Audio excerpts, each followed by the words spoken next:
અખિલ ભારતીય વિદ્યાર્થી પરિષદ દ્વારા આર્ટ્સ ફેકલ્ટીમાં વિવિધ સમસ્યાઓને લઈને ફેકલ્ટી ડીનને આવેદનપત્ર આપવામાં આવ્યું। અખિલ ભારતીય વિદ્યાર્થી પરિષદ દ્વારા આજ રોજ આર્ટ્સ ફેકલ્ટીમાં ઘણા સમયથી સીસીટીવી કેમેરા, વિદ્યાર્થીનીઓ માટે વોશરૂમ, ફાયર સેફટી જેવા વિવિધ પ્રશ્નોને લઈને ફેકલ્ટીના ડીનને ભારે સૂત્રોચ્ચાર સાથે આવેદનપત્ર આપી રજૂઆત કરવામાં આવી।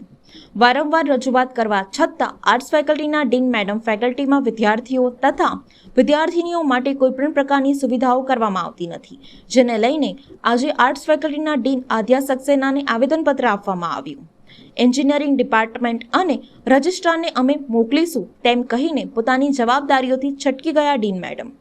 ફેકલ્ટી ડીન સીસીટીવી કેમેરા લગાવ્યા છે અને તે બરાબર ચાલતા નથી।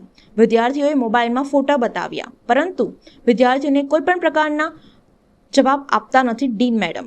બીજા ફેકલ્ટીના વોશરૂમમાં વિદ્યાર્થીઓએ જવું પડે છે। વિદ્યાર્થીઓએ ડીન મેડમ ખુરશી છોડો જેવા સૂત્રોચ્ચાર કર્યા હતા અને રામ નામની ધૂન કરી હતી। વિદ્યાર્થીઓ ડીન મેડમની ઓફિસમાં બેસી ગયા।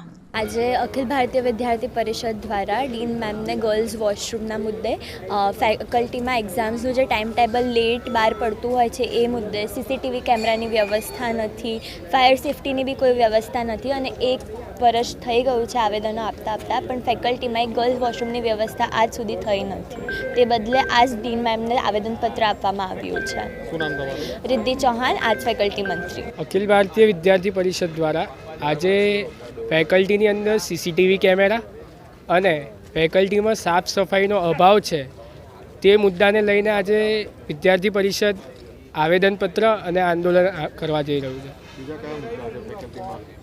બીજા ઘણા બધા એવા મુદ્દા છે જેમાં મહિલા વોશરૂમ નથી, પછી વિદ્યાર્થીઓની એક્ઝામ જે 6 દિવસ પહેલાં એમને ટાઈમ ટેબલ આપવામાં આવે છે અને જે 10 દિવસ પહેલાં આવવું જોઈએ એ 6 દિવસ પહેલાં મેડમ ટાઈમ ટેબલ આપે છે। એ મુદ્દાને લઈને પણ આજે આંદોલન કરવા જઈ રહ્યું છે।